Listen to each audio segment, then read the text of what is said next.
today we're going to be talking about ayahuasca, and we're going to be talking specifically about what it meant to me and how it changed my life. I've I'm excited. I can't wait to hear your story. I mean, I've heard the story before, but to really dive into it and get into the Yeah, details and just really understand your emotions and what the meaning of the story is and like help, myself and everyone yeah, understand what this type of ceremony and practice, this event that mm, can be a life altering event if done right. yeah, This could be, I think this will be, an opportunity to not just share your story, but to help a lot of people through your story yeah. and get people to, allow people to be more open to this type of thing. Yeah, that's exactly where I was going with it too. I think I want to start off with that is I've been battling this idea of like, do I just call it what it is? And like, I've been almost having this internal battle with myself. Like, do I just say what it is and be open about it? And I think I've always known I wanted to be, but was kind of worried. Obviously, there's these weird, Eastern medicine type, things about it. But this stuff has been around for thousands of years. Obviously, I've been dealing with this battle of like, do I go public with it? And inside, I've been wanting to tell this story, but there's obviously just taboo. We call it what it is. There's taboo about stuff like this, Eastern medicine, and I wanted to make sure that I was, really okay with that being my story. And the more and more I've mulled over it and sat on it, didn't call it what it is, and kind of went back and forth, is when I realized I was like, this is my story. Like I want to tell it. And I think that because it's taboo is why I have to tell it and open the world to possibilities for people who have the problems that they want to fix that aren't going to be fixed by, there are people who don't need this stuff. And so first let's start it off by saying what it is. Okay. So just quick Google of ayahuasca on Google. It says ayahuasca is a psychoactive drink that originated in South America. It's traditionally used for healing, divination, and spiritual ceremonies. How it's used: indigenous cultures and folk killers in the Amazon and Orinoco basins have traditionally used ayahuasca for healing, divination, and spiritual ceremonies. What is in it? Ayahuasca typically contains DMT, a Schedule One substance. Legal status: ayahuasca is illegal under federal law in the United States. So state law also typically outlaws DMT. Let's just put it that way. That's why it's taboo. But the way that this is done is it's brewed into a tea or like a drink from two plants, and that's how it's made. Go look it up. Do your own research. I'm not going to be the scientist here because I don't know all of it. I should, based on all the documentaries and things I watched before I decided to do this, but go look at it. It's very, very crazy healing. There's I a think lot. something to mention is that it comes from the earth. It's a plant, comes from the earth, and so it's not man-made. Yep. Not man-made. It's made by God. If you believe that God, made all the plants and everything on the earth, but Yep. also that it's used with an intention of for good, an intention for awakening, for enlightenment, for positive change, for positive impact in your own life and all the lives that you touch. And so Absolutely. that spiritual positive intention, divine intention, it says for divination, to connect to the divine, Mhm. that's the way it should be used. Mhm. And being able to use something that comes from the earth to be able to connect to God, I think is a special thing. And Yeah. obviously do your own research and everything, but um, when it's with those intentions, um, I think it changes the way you look at some of those types of things. Yep. And I think it's important to highlight too, like a lot of people get to this point of finding ayahuasca and it somehow finds them through the challenges that they're facing, whether it be addiction, whether it be depression, whether it just be, I mean, there's a lot of different problems of which people go and do this for. And addiction being one of them. depression being another main one too. It's a lot of neurological type diseases that this can help with. Some people have even said it's helped with physical pain, but a lot of emotional pain and things like that people haven't been able to get past, or traumatic events, things that have happened to them that they haven't been able to accept. And obviously you carry that stuff with you. So we can kind of get into now why I was doing it. And I mean, let's put it this way. I knew people who had done it. I had heard about it naturally through doing my own kind of research, and it very much so interested me. I did, I lost my best friend back out of high school, right out of high school. And there were a lot of things that happened around my life in high school, then that happening and then following, where my life kind of spiraled a little bit. I definitely got my life back in order, but here's where I was, is my life professionally, I think I was doing very well. I looked around the people in my age and people in my, professional space, and I thought, I'm doing a pretty good job. I'm, age wise, I'm constantly comparing myself to everybody, like age, maybe I'm a little younger. Okay. Like, so maybe I'm doing a good job here, and just the different ways that you try to compare yourself to everybody, and looking at my friends and and I'm like, I think I'm doing okay. So, and family wise, I'm like, and this is even before I had kids, like I realized I had challenges, emotional challenges. And the biggest thing is, it took me time to realize that the problems were bigger than I initially thought they were. I slowly removed bad pieces of my life. Like, I used to be a pretty avid marijuana user.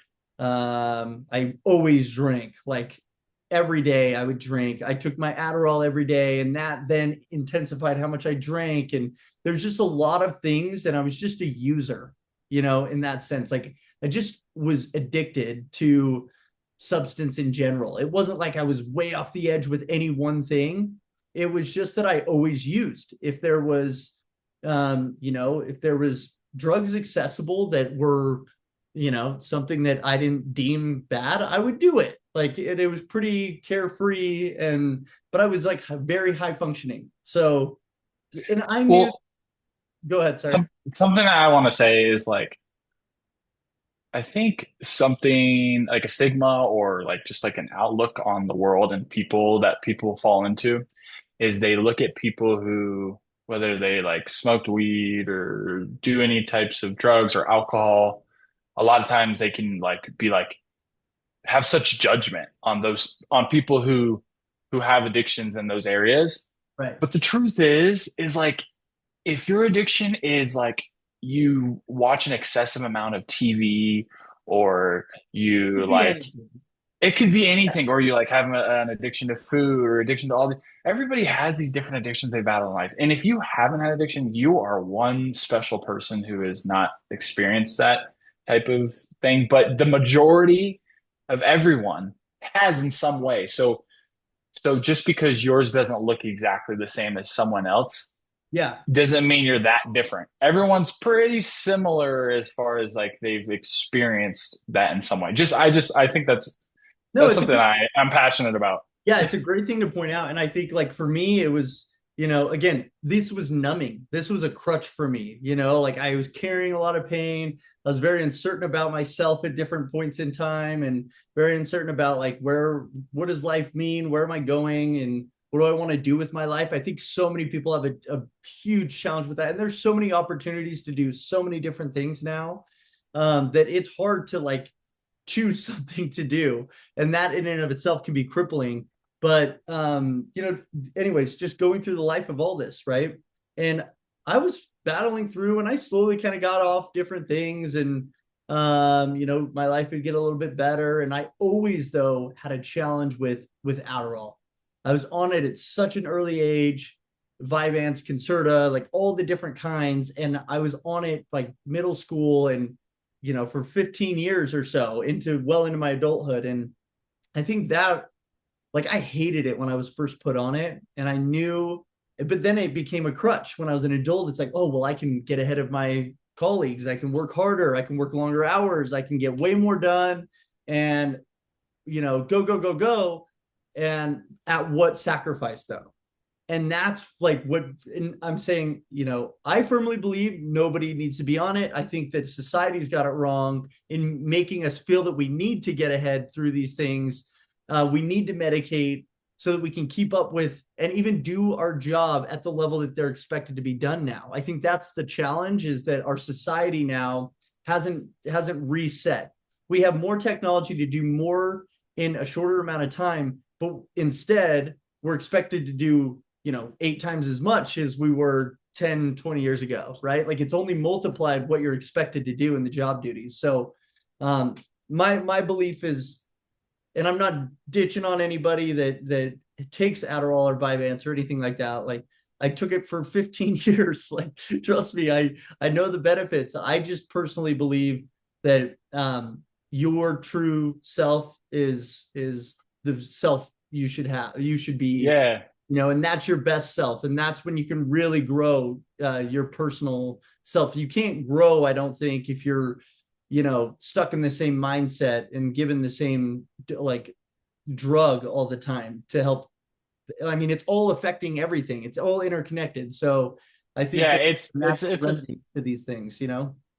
it's a tough it's a tough topic, obviously, because it affects so many people. But like for you, that it affected you so young. I mean, you were kind of given this situation this so young, Was and it's forced supposed to on my help you. parents. Yeah, I was forced on my parents' hand because I had severe ADHD, and so they're like, "We are going to have to remove you from the school if you don't, if you don't And if this." that, like, the reason that it's crazy that that's the solution instead of like finding a different way than like a man-made thing, like a man-made substance that we always look at like, oh well, these are the positives of it, but like Yeah, it's like crazy when you see these commercials and it has like all these incredible yeah. negatives, and it's like that doesn't seem like it's Paragraph. that great for me. But anyways, like yeah, like um Fix this anyways, side it's effect, the but here's another 10 you might have. Yeah. yeah. So, and I don't think everybody has,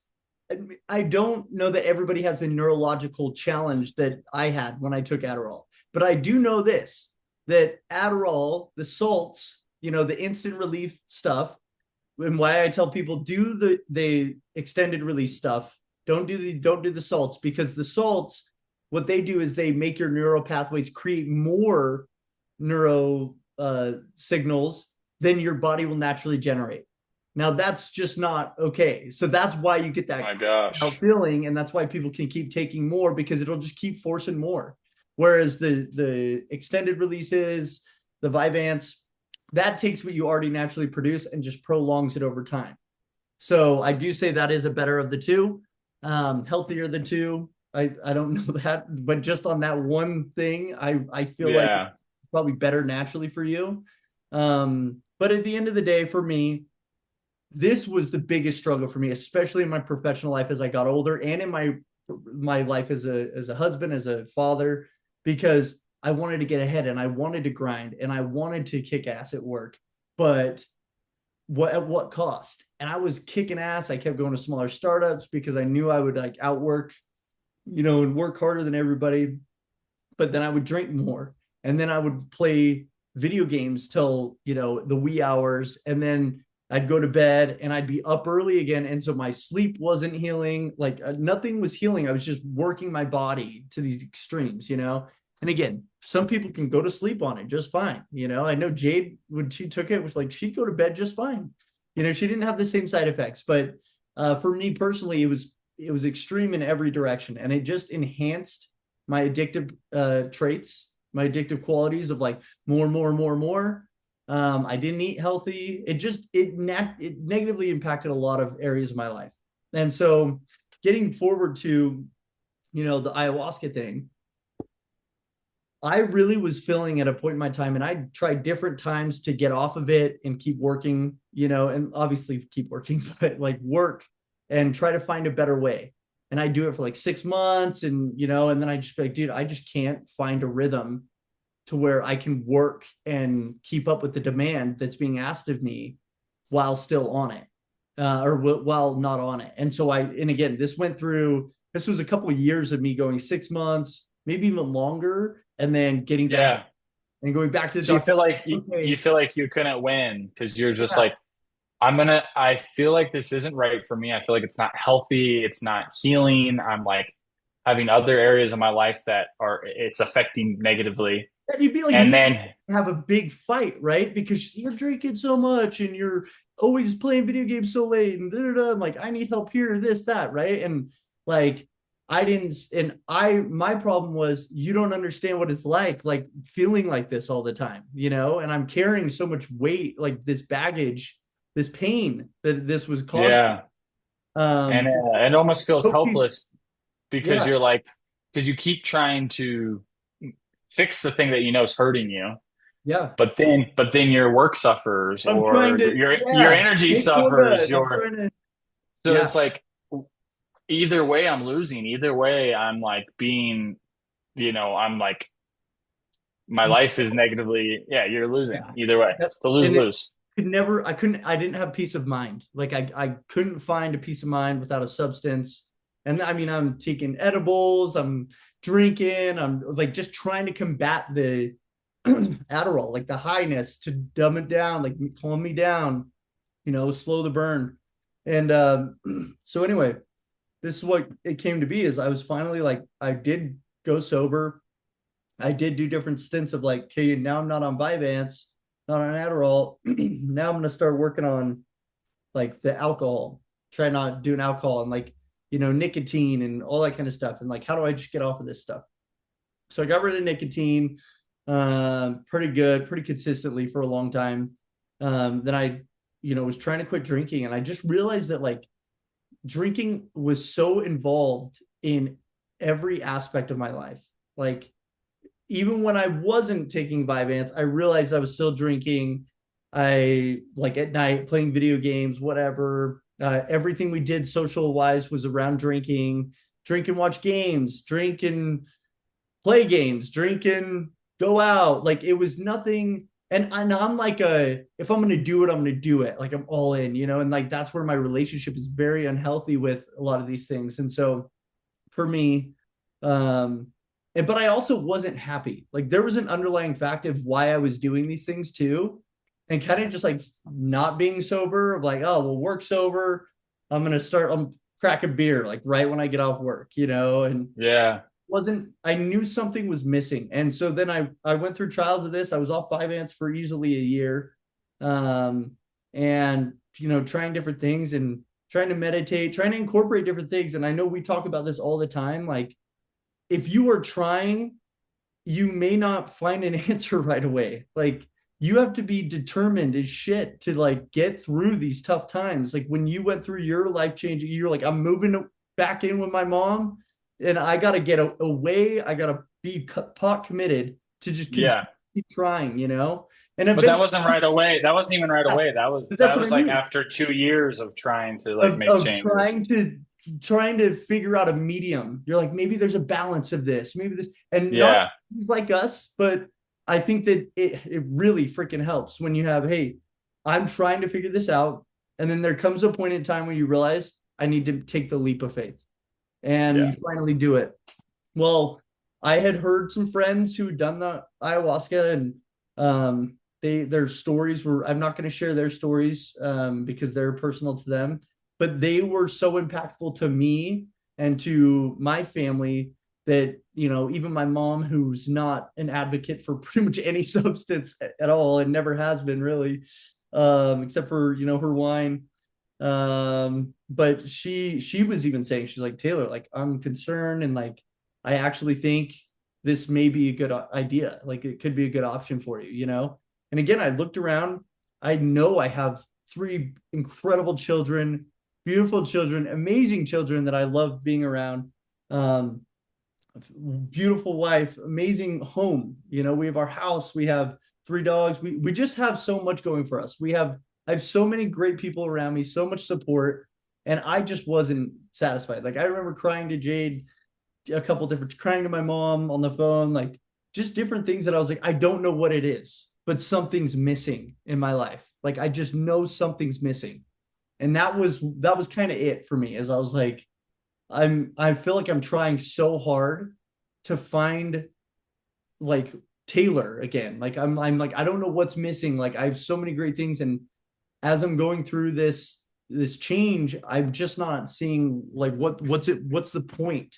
And so just a quick plug here is I'll tell people, if you're feeling this and you're trying and you're just not feeling like you're like, you need to double down, you need to triple down, because if I didn't keep trying, even though I was feeling so lost and so alone and so just like, why can't I figure this out? Like why can't, you know what I mean? It takes months, years sometimes of trying different things, and you gotta keep trying. So just want to say that, like, keep trying, because it will come. And maybe this is what you needed to hear, is this us talking about this, because this is what ultimately did it for me.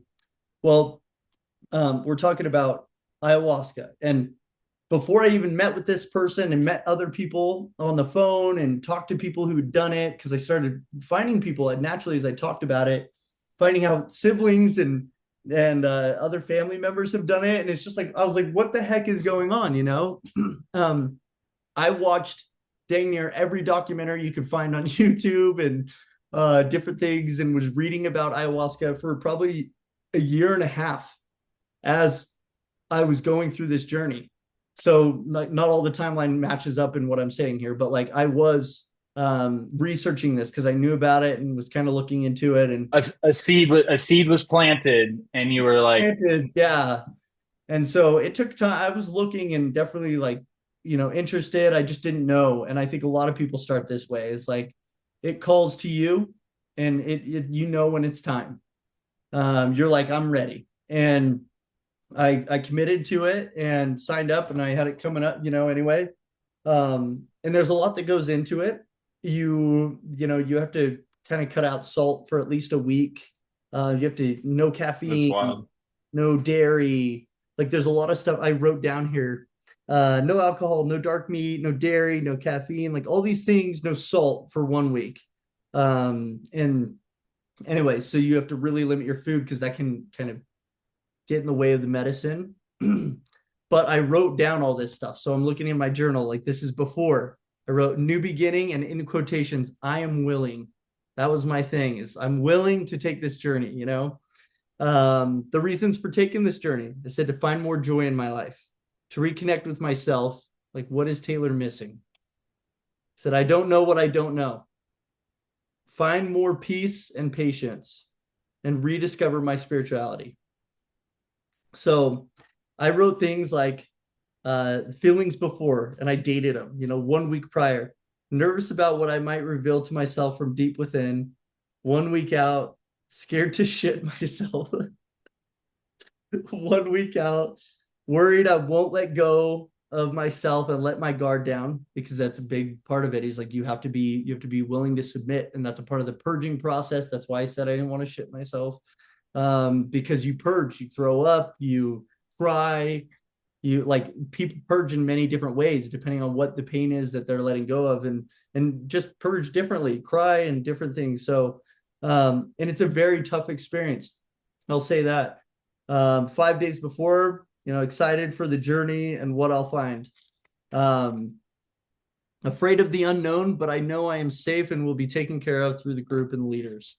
So I did all this, and I don't want to read all of this on here, but I wrote an outlook on life before. And it's pretty much what it summed up, and just saying this, like, I know I have a lot of great things, but I don't know why I'm not feeling full. What's wrong with me? What's wrong with this? And then I wrote day of ceremony. I wrote following the ceremony, like rewriting everything that happened. So anyway, I'll say all this, and then we'll kind of get into it. But the idea here is, and I'll express what I got out of the ceremony. Okay. I think that's probably the best next place to go. So I went into this really freaked out.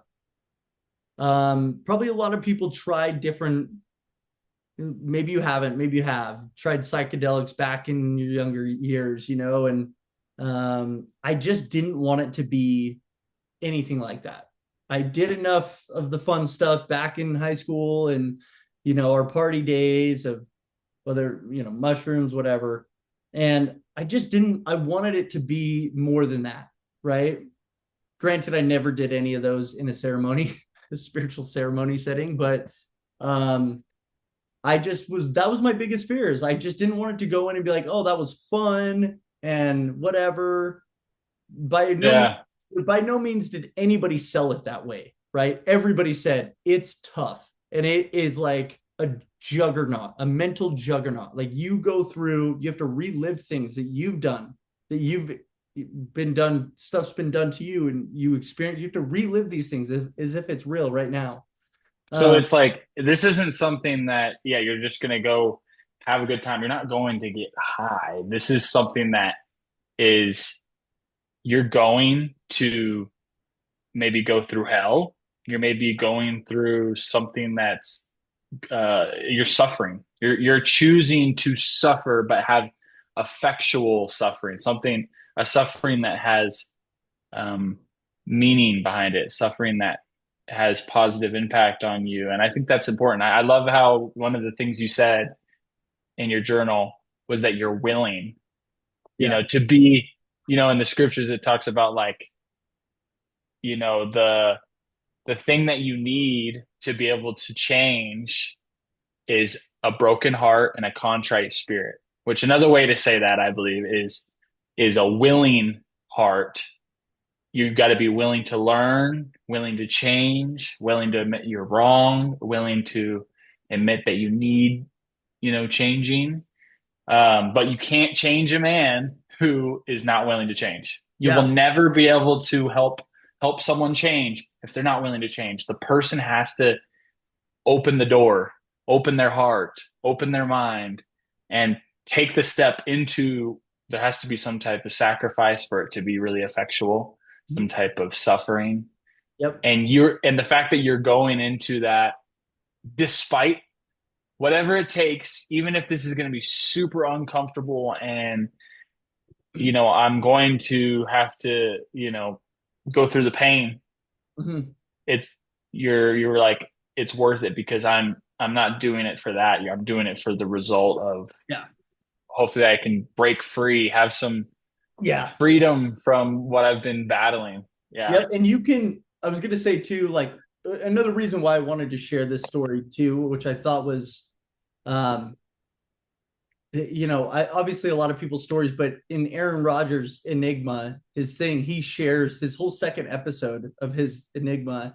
They actually are at ceremony and he shows other people doing it. And I just felt like it's time to share my story. So that was one reason that kind of was profound to me when I watched that the other night. Like, this is what I want to talk about, Stephen. This is what our pod's going to be about this time. Like, I want to open it up and I want to be real, and hopefully it opens doors for other people to come to me and ask. Um, there are people we don't know are in very hard spots and on a journey to self healing that they don't know where to go next. And maybe this is it, maybe it's not it, but maybe it's something that we talk about on this podcast, whether it's this or something else. But Yeah. you One don't one know. more thing to one more thing to mention about the broken heart and contrite spirit. It's like you probably wouldn't be at this point where you were willing to change Mm, if everything was just so going so great in your life and you had you know you had no losses, you were just all winning, and you were like, it's crazy that you have to come to this place where you're broken or mm, you're really humbled, yeah. and you're at a place where you're like, I'm willing to listen, I'm willing to Willing open to do the myself. work. Yeah, I'm willing Yeah. to do the work. And I think it's one thing where, like, again, people who are not in, and they have their life together, this isn't going to really speak to you, like this is more for the people who are going through the hardship and the people who haven't heard of anything like this. There are opportunities out there to heal yourself, and it's not easy. And again, even doing it, it's not like a miracle overnight. I'm fixed. That's the thing, is my journey still continues today. I am still taking what I learned from that and implementing it into my life since then. But the absolute life was a brainchild of something that came from this experience. It's because of how I chose to change my life following the ayahuasca ceremonies that I did. So, it's what kind of got me going and got me back on my excited about life and found something I'm passionate about again. Um, but this is not easy. It sucks. It is so hard. And but the reward is something that, if you want to know yourself better, you want to be you want to love yourself more, you want to be aware of places that you can improve. It's kind of like saying, this is a it gives you a guide. You sit there and it walks through things, and if you're willing to let your guard down and let it show you what it wants to show you, it's going to give you it's not going to give you, perfect instructions of how to go live your life and be better, but it's going to tell you the right things to do. And in turn, it's still your experience and your opportunity to go and live that life. And it's funny how things, even a year and a half later, things happen in my life and decisions were made, and the things that I've kind of built the path towards today click. And I'm like, that's what that meant. That's what that meant when I was in ceremony, when I had no idea what the heck it was showing me. This is what it was. And it's like a euphoric, like, epiphany. Oh my gosh, that's what it means. That's why I was supposed to change my life. This is, what it meant by simplifying things, like whatever it may be. So where were we going? We were going into the ceremony, right? What you learned from it, what you got out of Yeah. it. So the biggest thing is the experience in and of itself is very spiritual. I know there are so many different shamans and they probably have their own takes and flavors, but everybody I've talked to, it's all the same in the sense of like how truly connected you feel and how spiritual it is. The lead up to it, you have to be very clear about your intentions. That's why I wrote them down. I was thinking about them for months before I wrote them down, of like, what is it? Because you don't want it to say, I want to, fix my marriage. Well, it's not going to fix your marriage because it's about you. This is about your experience and how can you improve your life? It's not So going it's to, about taking responsibility in some yeah, way. So you got to think about what what is the part that I'm playing in my life and get very clear about your intentions on like what can you do, what can you change. yeah. And so that is some of the preparation. So you had to do a lot of journaling and writing and preparing up until the point you said you had to like You don't have you know to. Look, you don't have okay, to, these are but things to help but it. but for me and like everybody, their biggest advice was journal everything. Like anything, because there's so much that goes through your head that just write it all down. And so I wrote the day of, anytime I felt like the need to write something, I would write something. Even like the day after, right after ceremony, a random thought would come in. I was just like attached to my journal because you just don't realize how many things come up and you're like, oh my gosh, yeah. Because it's all so intense that it's easy to forget some of the things. I luckily remember almost everything that happened in mine. So um, help paint the picture of like how the ceremony begins and yeah, like what it looks like and everybody's, again, shamans probably do it differently, but we all came together. We said like an opening prayer. It's like you're going to mass, right? We had an opening prayer. We all have our, little areas where we're setting up our little beds and where we're going to be, doing the ceremony. And um, you bring something. They remember them telling me to bring something that it will like anchor you back to reality. Like if you are having a little bit of a spin out, a freak out, something that, whether it's something that's just going to bring you back down. Okay, it's an anchor.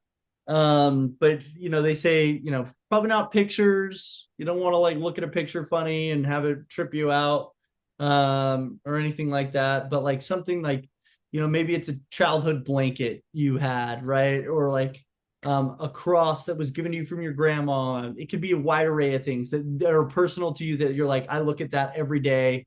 I know I'm still here, you know, uh, Yeah. because Anchors it's you that, to the reality, that anchors intense. you to truth. Yeah. Yeah, it's that intense that sometimes you need that check me back. Like, am I okay?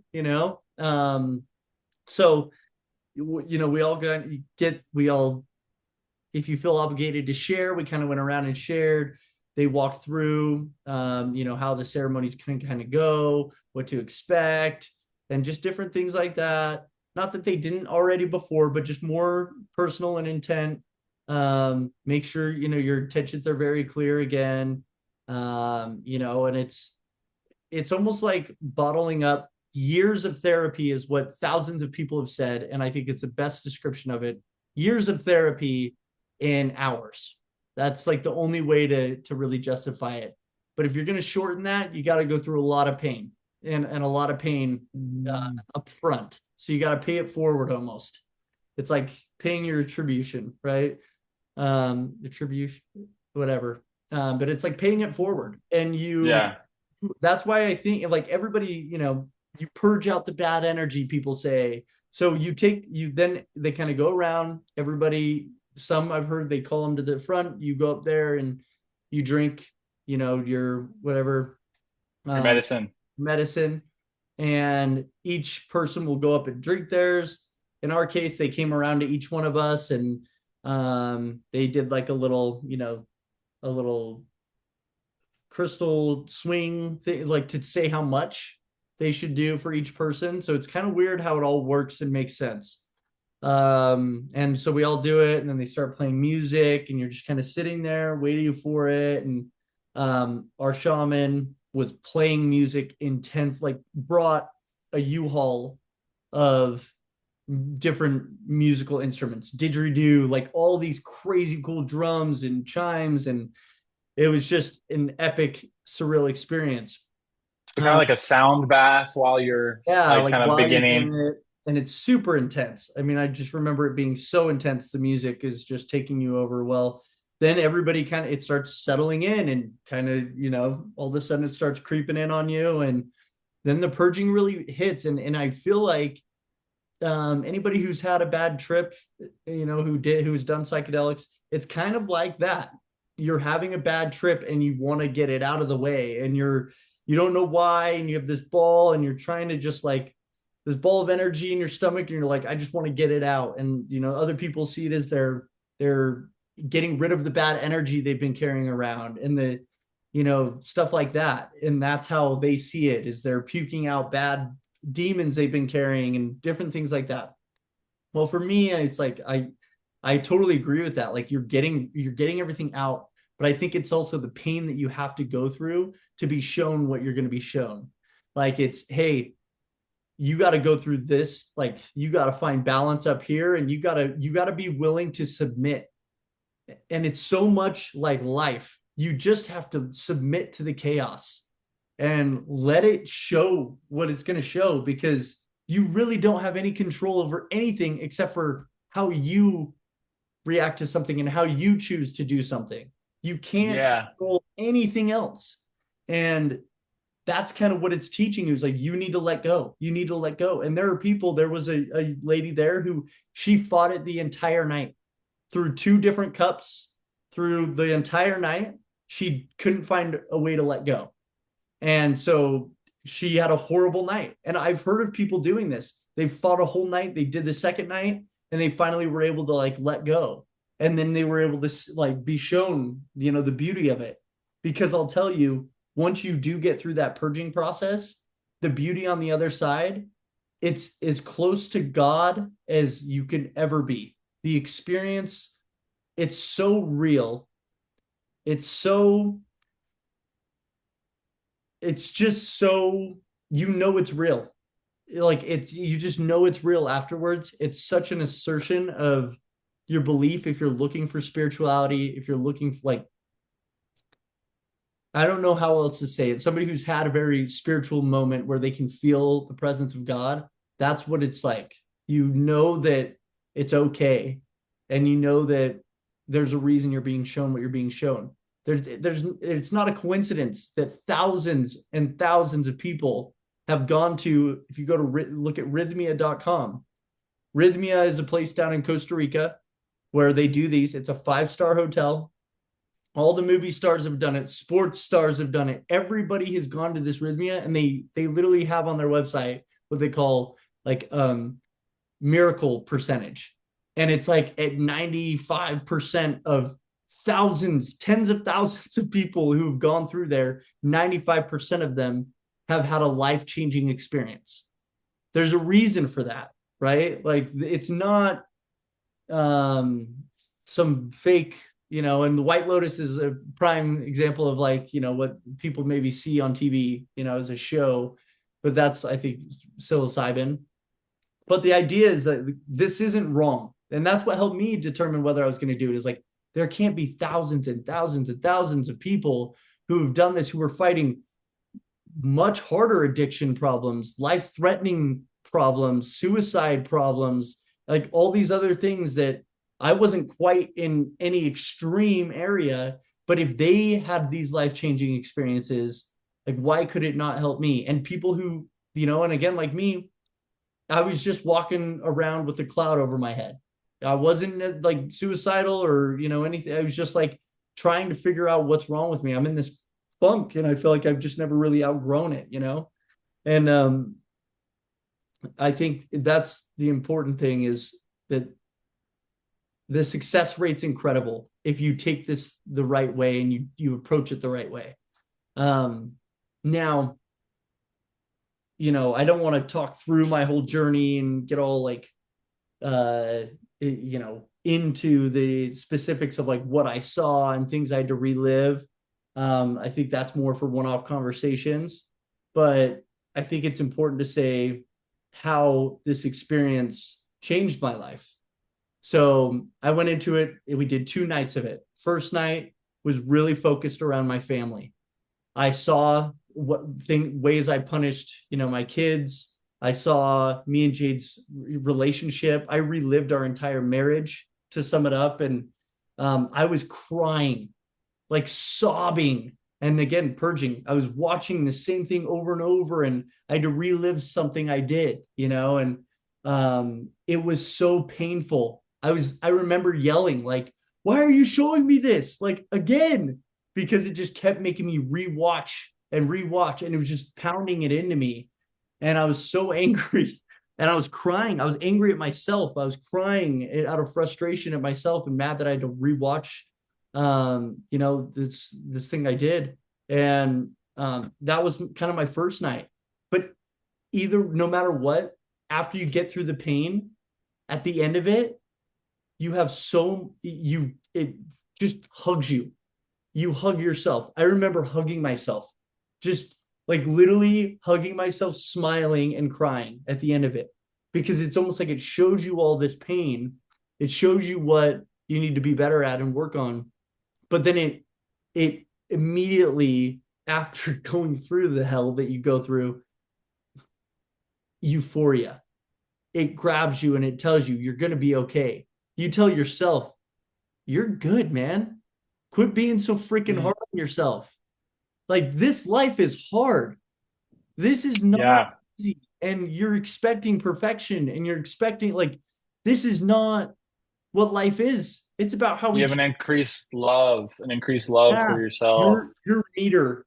You go into the night, where I was, and we'll say the meter's up here and right here. You go into the night right there, and here's the top of the meter.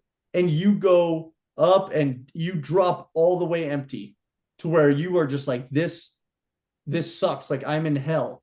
And then by the time the night's over, you're past the top of the meter. Like you reached a whole new high of love for yourself, for the people that are with you, for the people that you still have in your life, for the people that have ever left any type of dent or positive impact in your life. Like you think about everything and everybody who's ever made an influence on you, and you just have so much love for everything that you are and what you've made, and how and you're so proud of yourself.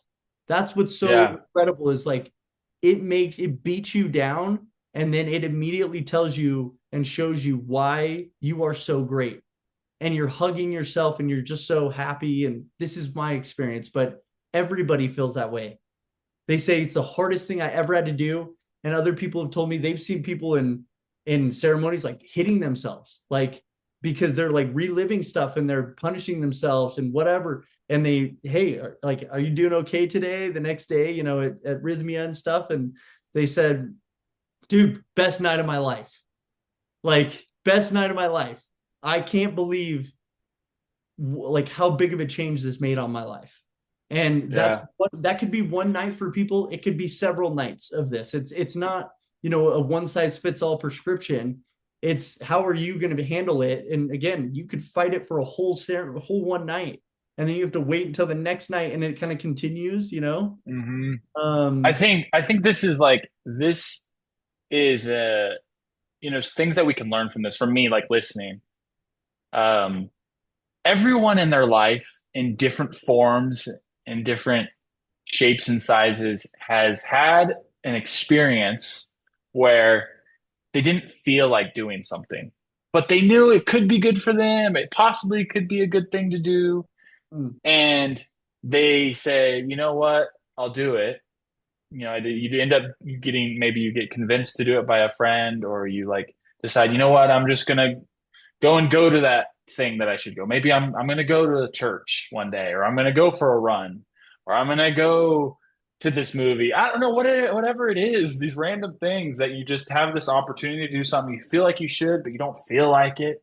And then you do it yeah, and you get done with it and you're like, I'm so glad I did that. I'm yeah, so glad I listened. I'm so glad I just followed through. And I think that's such an important lesson of life.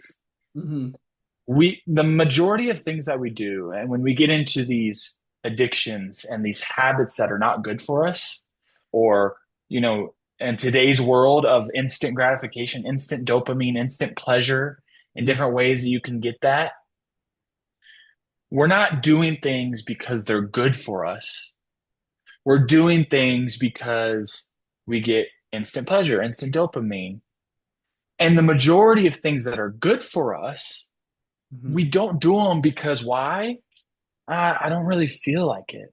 I don't feel up to it. I don't feel like I have the motivation. I feel kind of sick. I don't feel good. I feel off. yeah, But the truth is, like, there's a connection between suffering and love. There's a connection between suffering and joy, yeah, suffering and learning truth. And we have to realize that we need to do good. We need to do these things that we know are good. We need to do these things that we know may be uncomfortable, may be hard, not because we feel like it. No, you don't do these things because you feel like it. You do it because of, it'll be good for you. You'll be better on the other side. You do it for the yeah, results. And we usually look for the instant. How is it going to instantly affect me? Oh, if it's going to instantly make me uncomfortable, instantly suck, or like it's going to suck in right yeah, away, or it's going to be, obviously we're going to choose not to do it.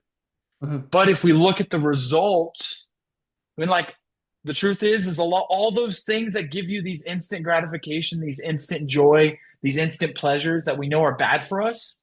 If mhm, you look at the result, those things end up hurting you. Those things end up destroying your peace, end up making you feel worse after, destroying your lives, your relationships, your self-esteem, everything. So mhm, it's backwards. yeah, We don't do things because we feel like we do things because we know that it is good and yeah. it'll result in good. I don't know. I'm sorry I went off on this No, this tangent, is but it's like it's so important. no, and you say this, and I think about this too. Every time I wake up in the morning and I think about the workout I have to do, it's so much harder to do. If I think about Yes. what I'm trying to do, of like go a The year, result. yeah, like I want to finish this year. I want to do that Ironman. Like, and I think about that result. So it makes today easier because I'm like, I want to be ready for that.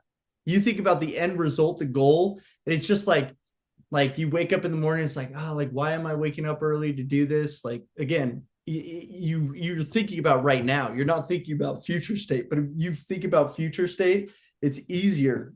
I was gonna say, um, like David Goggins would say that he's like, if you think right now, well, that's the problem. You're not thinking ahead. You're thinking about the pain right now. But if you're thinking about the pain you're going to feel later, if you're not ready, or you're going to be embarrassed because you didn't finish the Ironman, because you didn't put in the work, like that is a lot more scary to me because I didn't become the man I wanted to be. That's why the pain right now is much easier to do, because Yeah. that pain will be easier to do. And so it's again, but it comes down to how convicted are you to yourself? When you say you're going to do something, are you going to do it? And that means if you say you're going to do something far out, are you going to do what it takes today to do that thing far out? Because if you just say something and then you don't follow through with shit every time you just constantly break your own vows to yourself of things that your commitments that you said you were going to do, then you're going to, you're not working towards that man you want to be. I think it was in the book Grit in one of the what I read today. I'm not sure. I think it was, but it was like talking about, or maybe no, maybe it was something else I was reading. I was reading a lot of things today, but it was like talking about like we're never like most of the time we're not fully awake to the reality, to the truth of things. We're like only partially awake Partially aware. and partially aware. And I think like that's why it's so important to read, to like read good books, to journal, to have good conversations like this because it reminds you of the reality. To do these ceremonies, these meditations, these prayers, these types of activities that bring you to the truth. And because the day to day, it's so easy to fall into these traps where we're not realizing that there's so many of these things that seem good, Mm-hmm. like, but they're actually sent to destroy your peace. Yeah. Like they seem like, oh, it's a brownie sounds amazing. Like that's just one example that's easy that I everyone can have relate several to. tonight. That They're you can relate that you can relate to. Obviously, like yeah. you have a brownie, it's okay. But like if you look at the truth of like, you know, of just realizing what are you really trying to, what are your intentions? Mm-hmm. Live an intentional life. What are you Yep. intentionally trying to achieve? What is that going to do for you? Is that in alignment with your intentions? And it's okay. We have to have this new relationship with suffering Mm-hmm. and this new relationship with um, getting uncomfortable because just like from what everything you shared, you know, you knew that you were going to suffer. You knew it was uncomfortable, and you did suffer, and it was uncomfortable. But it also was everything you needed, and the life after was so much brighter. And it's Yeah. not done. You're going to continue to have moments of suffering and uncomfortable every day. You have to continue this fight the good fight, they might say. But you also need to like recognize that what it is and let it be an example for the rest of your life because you hopefully you're not going through that extreme of an example all the time. Right. You do that extreme of an example so that you can make these more micro changes, these like atomic habits, right? So So I wanted to share this because this is something I wrote after my first ceremony. 2:52 a.m. is when I wrote it. Okay. Said if I wow. start with love and lean forward with love, then I will have more patience in everyday situations. Everything is so clear. I must find my daily, weekly, monthly routine so that I'm full. Then I can fill up everyone else's cups in my family. So this is Mm, like starting back in October of 2023 when I did this, and right out of the ceremony, I was like, I know I need to find consistency in my life, and consistency is going to change the way I live my life. Now look at where we're at right now, like, uh, you know, a year and a half later, and look what we've done, and like Hmm. we've built into our lives, and this consistency that we're striving for. Everything comes down to that consistency, right? Like success is inevitable with consistency. And it's kind of that everything is possible with consistency. Hmm. I just thought that that was really cool tidbit that I took out. And there's so much, like, I actually rereading all this tonight before we jumped on was like, it's just crazy how much of it has kind of come true. Like the stuff, the forethoughts of like how I need to, Hmm. how things I need to do better, and da da da da. And I'm just like, it's mind blowing how much of it has now come to fruition, in ways in my life. And obviously we're continuing to work, but there's a lot more, anyways, things that I feel very help, like It's happy about, that I'm like, I didn't realize it's I wrote that, you know? and it's a sweet moment, you know. I think you feel this sense of joy. You think about how you were feeling. You were describing where you were at and how you were feeling before. You Mm-hmm. were feeling like something was always missing, this underlying like depression, anxiety, and you know, there's different levels of that, but you were feeling it and it was not good. Yeah. And in those moments when you're feeling like that bad, it can feel like there is no happy day in the future. There is no joy. You feel like, am I ever going to feel okay? Am I ever going to feel like this? We're feeling we're not, it doesn't feel like something's missing. And I feel this like true joy. And the reality is, yes, you will. You do. You've experienced that. You had a time where you felt so low, and now you've had this sweet moment of looking back. And I think that's something that I try to always remember is time and time again. I've had feelings where I felt super low and I'm like, will I ever feel joy again? I've Mm-hmm. had those Yeah. multiple times, but I've also had so many time and time again moments of like sweet joy. Mm-hmm. If I'm paying attention and Yeah. if I'm, you know, doing the things that I know are filling up my cup, Yeah. I have those moments. And they're so sweet. And sometimes I feel like they get even sweeter the more that I suffer and go get to the other side of these battles. Yeah. And like you think about the sweetest day you've ever had, the happiest day you've ever had, you think about the best day you've ever had. The truth is, there's better days in the future. There's Yeah. perfect days in the future. You Mm-hmm. just, but you have to be willing to go through the suffering, go through the pain to get there. And it's okay. I'm okay with the suffering because it's going to get me to those sweet moments. Well, and going back to kind of the ceremony now, day one's over. Like you're into the next day and you're like, wow, that was remarkable. It was pretty remarkable. I don't know if it was life changing yet, but it was remarkable. Incredible day. Now all I can think about the next day is I gotta go do that shit again. Like Oh I my gosh. I have to go through this again. And I'm like, I don't think I can, I don't know if I can do it. I'm like, I don't know if I can do it. I think, like, I think I'm gonna have a really hard time sitting down for ceremony again. Like that was cool and all. Maybe this shit ain't for me. Like it was so intense, and like the pain, the pain was hard, and but going back to that thing of uh you have to like, I made this commitment to myself that I was going to see this weekend through. Like I was like so ready to not go, but I wrote down, I sat down because I was like, I I know that I need to. So I'm going to read it here.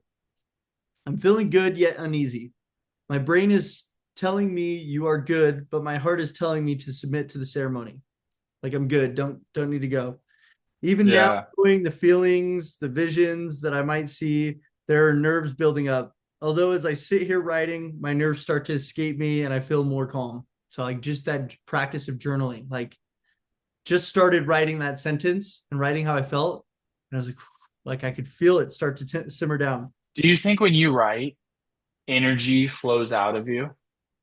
Sometimes, like I, even as I was saying that, like I remember the feeling of it when I was writing that.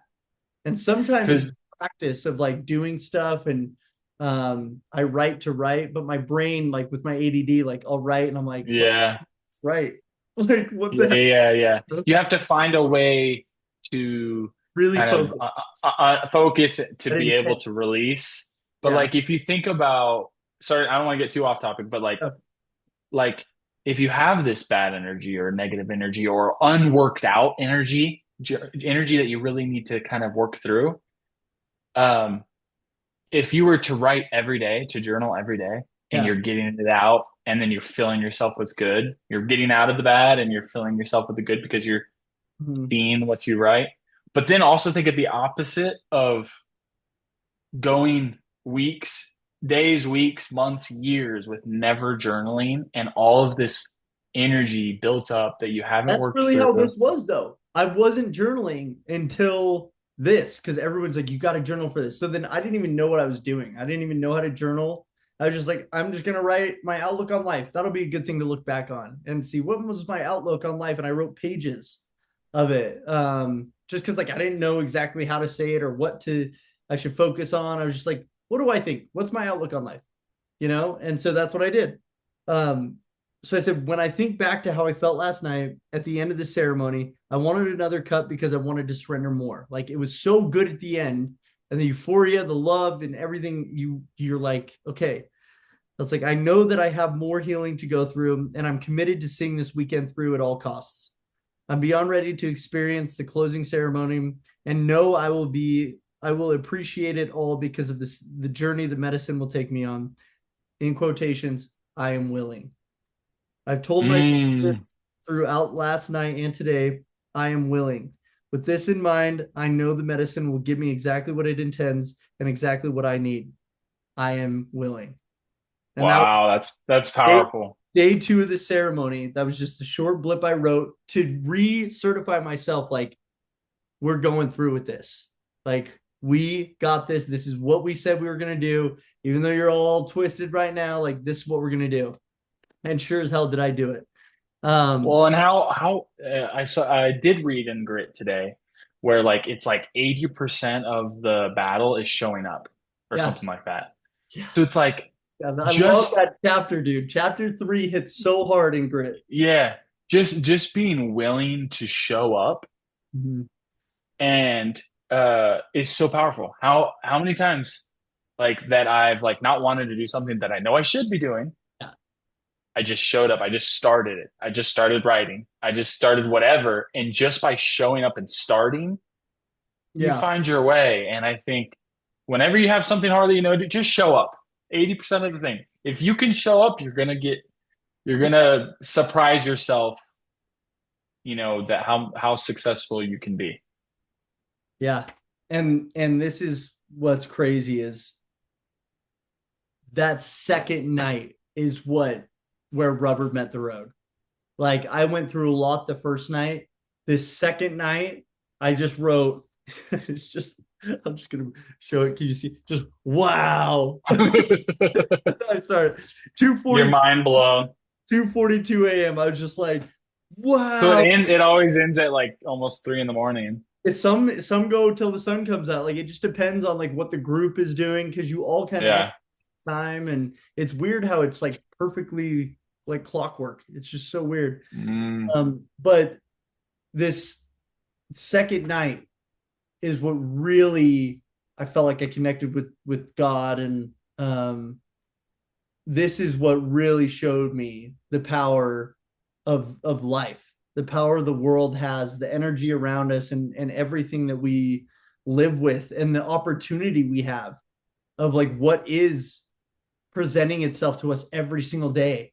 It's like we talked about in our last podcast with talking about Tom Brady, how he said, opportunities are to keep showing themselves. It's whether you're ready or not, whether you're prepared and whether you're willing. More importantly, in my perspective here is like, are you willing? to accept this opportunity and this, what the learnings are going to come from it. And this, if I, you know, I know some people who did one night, like one ceremony. That lady who I said struggled with us that first night, she didn't really ever let go, didn't ever submit herself, because you're just in this mental chaos of a bad trip. That's what it feels like to me. Is it's just a bad trip. You're throwing up nothing because you have nothing more to throw up. Your body is hurts. You're just It's it just pure anxiety. pure Yeah. horror, anxiety, everything. And then you finally are just like, I give in. I give in. Like, I can't even fight you anymore. And then that's when it's like, you're ready.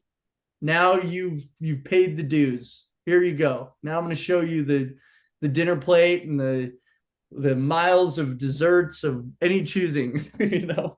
Um, and it's it's all that stuff that you have to go through, all the painful stuff you have to see and relive and all that, that finally allows you to enjoy the good. But um, it's almost like it knows when you've had enough.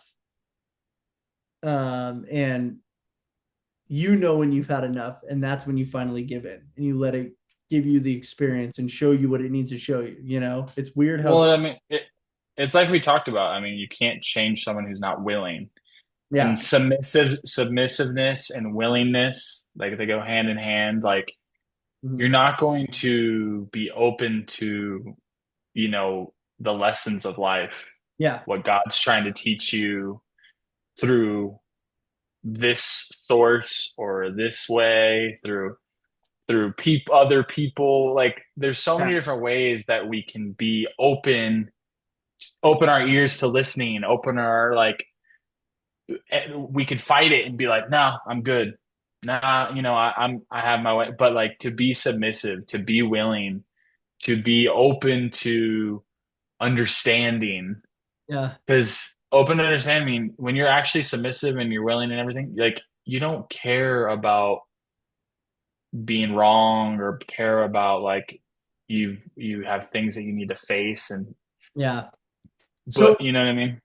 yeah. So now I guess getting into my life after, because I know we're going long here, so I want to, and I don't want to cut this short either. So life after though, I I come back and really after the ceremonies, I'm so ready to enter life. Like they say, you want to integrate back into regular life. I thought I'd be like, I didn't know what you'd feel like after. That's the craziest things. You go through hell, you're throwing up all night, you feel like shit, and then the next morning, you feel fantastic. You are so light on your feet. You are so ready to experience the world. And I thought it'd be like a hangover. Like, you know, you did drugs and you're like, you wake up the next day and you're just like, I hate myself, you know? It's like, that's another reason to me. I'm like, this is medicine. This is not a drug. This is not for fun. This is a healing. It has so many healing properties. You wake up after going through that much pain and that much hell, and you are feeling incredible the next day. That's like ass backwards of any other substance you take. You know what I But mean? but And, like when you say incredible, it's like in how many different ways? Like what are oh, the geez. ways that you're feeling good? Obviously, I think this emotional high, like you're still feeling this emotional, like Love love for for yourself, yourself. love for the world, love for the people that you're with there. You're so excited. Like, I just remember wanting to bring my light back to the people in my life, you know, and go back and be the best dad, be the better father, you know, the A best. better husband. Yeah. Yeah, yeah. I always do that when I like go from dad to father. I'm like, no, that's it's just a weird like thing. Anyway, and so I was just ready to go back, and I wanted to test. Like, I wanted to go have just one beer. Like I was like, I literally just want to go have one beer, and be like, I don't even feel like I want another beer. You know what I mean? Yeah, yeah, I yeah. wanted to test this experience that my brain had been rewired, and like Mm. I felt different. There was a clear difference in me. And this is why a lot of people with addictive problems challenges have done this, and they said they feel their brain has been rewired. Now it's not that to say that they can't go back and recreate the Bad habits. errors and the bad habits and recreate those bad ritualistic approaches to things, but if you get a clean slate now you can choose better. Now you can choose to it's like I had one person say, and I love this way of visualizing is imagine like the habitual things you do every day. You wake up, I want a coffee, right? Like the first thing I do every day, I have a coffee, right? Well, and then I'd say I'd go smoke a bowl, just an example here. Well, that is you've now just you have a field of weeds, right? A field of reeds, and you have a pathway that keeps getting paved because you did it more and more. It's just like the atomic habits, right? Except for bad things. So you do it and it's over and over to when it's dirt. It's not even weeds there, it's just dirt. Now you've cemented it. It's a freaking walkway because you do that every damn day. I wake up, coffee, smoke a bowl, wake up, coffee, smoke. And now it's like your brain has such a hard time breaking the association of coffee and marijuana now.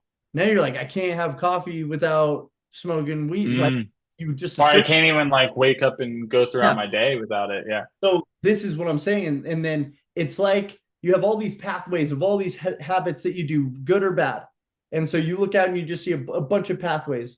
Well, now you do ayahuasca and it's like, boom, it's all just reads again. And I get to choose what my pathways are. So just a visualization for you guys of like, now I get to choose what those habitual pathways are. And you feel that. You feel this like excitement about like this regurgitation of freedom, Well, reasserted yeah.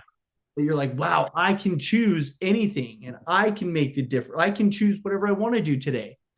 And And you say freedom in a way that it's like before you weren't free yeah, because I like the metaphor that's in like the Christmas Carol where you change, you know, every choice you make, if it's bad, you're getting like chain by chain, link by link.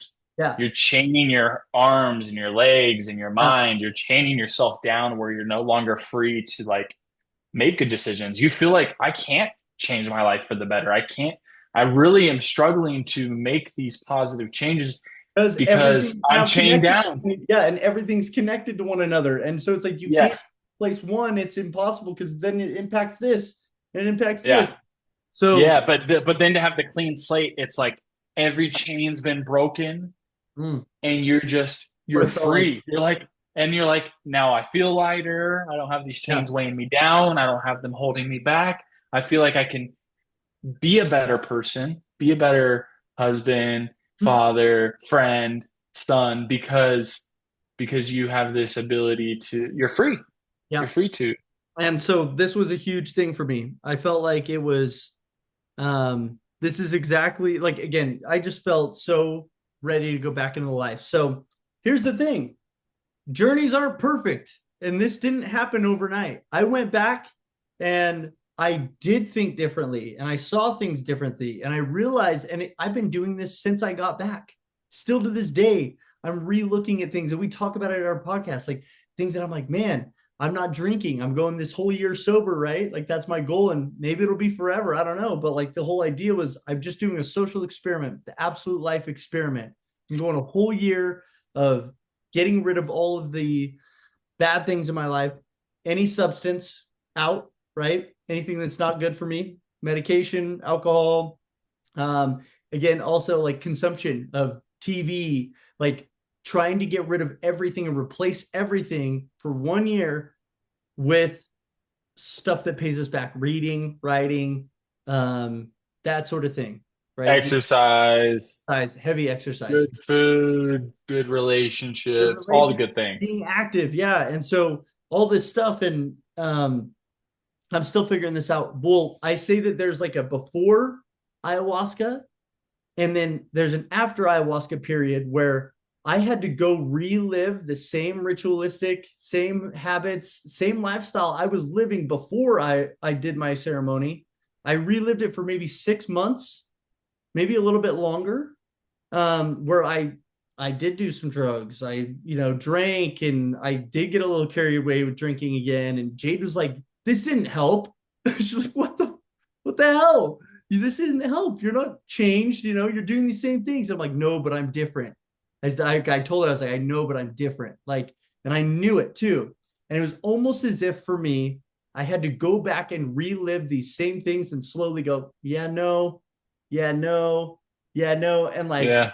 oh, that was good. No, no. And like slowly just peel one thing back after another of things that I didn't like, that weren't serving me, things that I didn't love, my rituals around things and But real it becomes more clear that second time. I mean, clear. I remember that with myself too. Like there was, when I made the huge jump, moved back in with my mom, I had multiple times where I was like, I fell back into those different habits. Huh? And each time I was like, wow, that is not for me. Like it is no, that like, it is very clear to When me you that know better, you yeah, do better. yeah. I'm just like, why would I fall back into that? Because it's not, that's not who I am. Get a lot It's a more different, logical response of looking at it. You look at yeah, it more logically too, based on I've been down this path, I know the pain, or I know what I didn't like about it. So I'm gonna cut it off now before it gets further. yeah. And I love the whole idea about identity. Like you talked about, I'm different. I'm a different person. You looked at yourself differently and who you are and the kind of person. Am I the kind of person that does those things? And that's the same thing with myself. Is like Who I, is I, who do I want to I be too though? Like who do I want to be? And that was my identity. This person that I want to be. I'm like I saw myself in a different way, and so that when you have this new identity, you're like, I'm not a person who does those type of things. And mhm. you have to remind yourself for the rest of your life, you have to continue to remember I mean, so many truths, but remember your That's part of the identity. journey, right? Of like realizing, okay, wait, no, now I want to do that. So this is what I do to prepare to be that person who does that, you know? Yeah.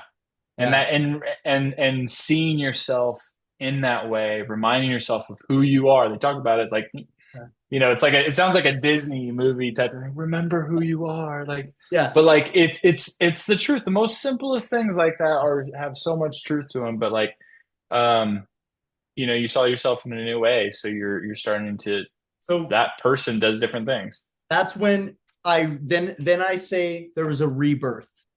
There was a moment when I said, okay, I've done my research. I've relived these things that I was doing, these processes, if you will, and these approaches to life that I was doing. They're not working. That's like I got rid of all the things I didn't like. Now there's a point where I say there's a rebirth. And I go into this is when I was like, you know what? I'm gonna do an Ironman. I'm gonna start working out 3 times a week. So I was like, I'm gonna start working out 3 times a week. And then this is where the Ironman came from, was like all of this stuff kind of started just barrel rolling of like, what else can I do? What else can I do? And just realizing that I have the freedom to make these choices and do these great challenges. And I can, even though I have the restrictions of, and I say restrictions, I'm just saying from a practicality perspective of it, of like, I have 3 kids, I have a family, right? Like I have a wife, I have relations that I have to keep there. I can't just go and do whatever I want all the time, but Yeah. I can do whatever I want if I make time for it. And if I Yep. get rid of these things, like get rid of an Xbox, I get rid of social media, I get rid of these things that are helping me, right? Because now I don't have the time put into those. I'm clearly going to put them elsewhere. So you consciously make that decision. Well, there's this quote in my kids, and every time it comes to my mind, but it's called Be Brave, Little One, this book for our kids. And it always ends with, how far will I go? What things will I see when I get to choose what brave is to me? And I just Ooh. love that. I love it. Always plays in my head. It's just this kid's book, but it plays in my head when I'm like thinking of this stuff. I'm like, how far will I go? What things can I be when I get to choose what brave is to me? And to me, it's just that reminder that I can go do whatever I want. Like I said, I want to hike Lone Peak. I want to do an Ironman. And it was just like that conviction again of, I said I'm going to do it. I'm going to do it. And I'm going to make sure I'm the person who does stuff that says that does what they say they're going to do, because that's the kind of person I want to be. And That's what I have that brave is to freedom. you. And I have the freedom to choose to be that person. And that's what really came from all this. But it wasn't a perfect journey. And I still have down days and weeks where my mind is not positive, right? Like we still have these things. Ayahuasca isn't just a perfect fix for everything. And that's why I said it doesn't just, and some people do it one time and they change their life forever. They never do it again. Some people go back once a year, But like but nobody reaches perfection immediately. You exactly. have to go through the refining fire, right? Mm-hmm. You have to go through, they use the fire to make the swords or to make diamonds.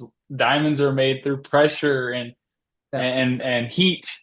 So it's like just it's amazing that you're on that path, but Well, but don't think that your suffering is over or right. your Never. uncomfortable moments or learning is over. Yeah. Yeah, and I'll say this, like even just in the last really probably the last 2 months, probably the last month for sure, as I've been buckling in like this year and like what I'm gonna achieve this year, realizing that I do have a kind of an unhealthy um perfectionist Oh mind. yeah. And it's a part of the Toxic toxic perfectionism. yeah, it's like it's also it's kind of like my addictive personality. Well, if I'm gonna do it, I'm gonna do it, and I'm gonna freaking do it to the best, like excellent, right?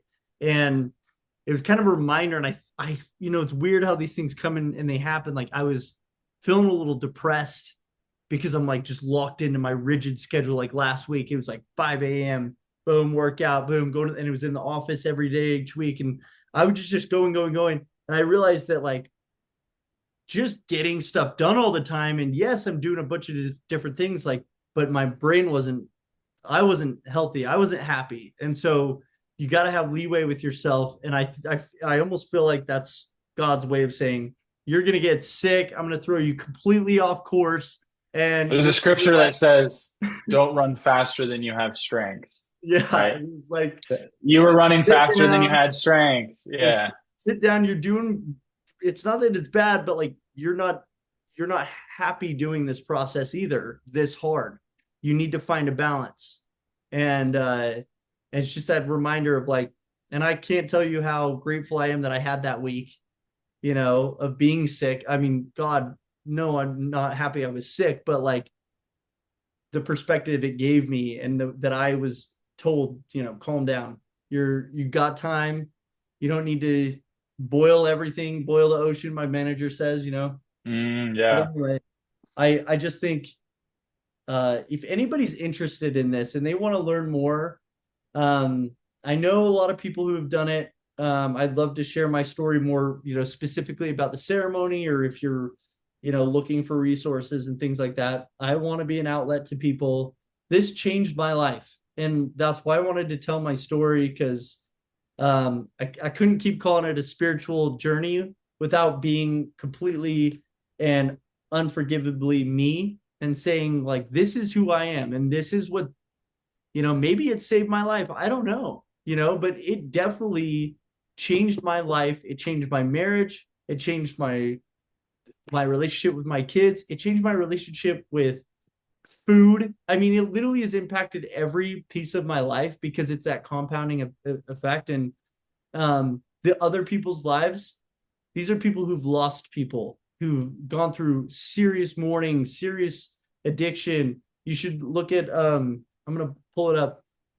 So uh Greg Powell Powell, not Greg.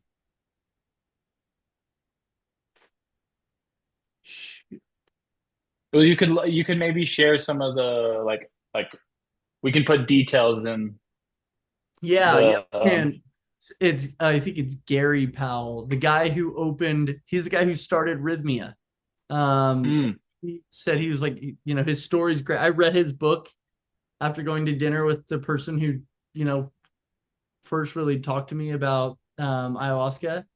Um, and I read his book in like one night. I was gifted to me. I read it all in one sitting. Took you got to notes, give it to me. I want to read it. and it's just his story.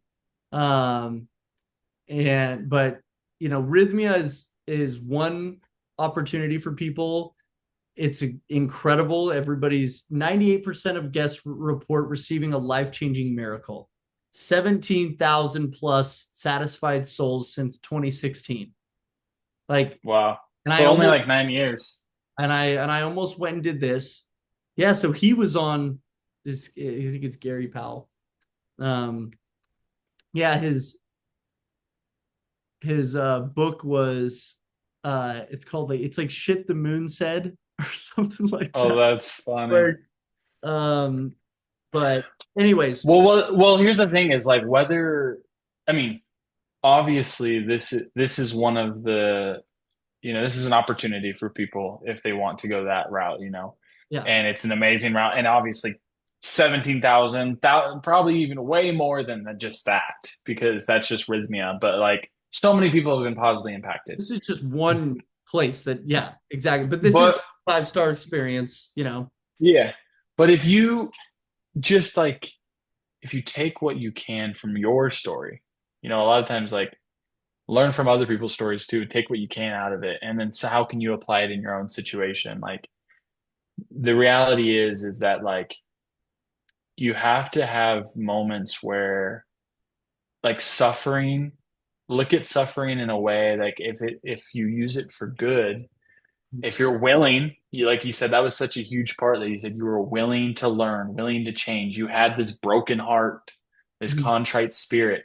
Your Yeah. spirit was like, I want to break free from these chains. I want to release this bad energy. And we know that there's a lot of good things you can do out there. We talk about them time and time and time again. Mhm. But something that all these different good things have in common is it's going to be hard work. You have to have some like self-reflection and really look inside. Therapy is not easy when you go into some deep therapy. I went on a mission, and the mission, it was 2 years, but it was its own, spiritual journey where like it was super uncomfortable, and it was something that was not fun all the time, right? But I had, whatever it is, whatever path you take in life, Mhm. you probably know more than you realize as far as the good things that are good for you. You don't need to go find some magic answer of like what's good for you. Yeah. You probably know Yeah. more of what you Very need to true. change than you realize. And so just start with these things, but just realize that suffering is connected with love and joy. Suffering is connected with healing, and that if you take this time to really self-reflect every day. We talk about like journaling and meditation and reading. All these things are a chance to release the bad energy out of you Yep. and then take good energy in. But there's no way around it. You can't avoid the uncomfortable moments. So if you can't avoid it, to get to the healing and to get to the place that you really are yearning for, Mhm. then just accept it. Accept that to be the person that you are meant to be, and that you desire to be, and to have this healing, have this medicine, Mhm. have this transformation. That's what you truly desire, which everyone yearns for. Yep. You got to go through the suffering.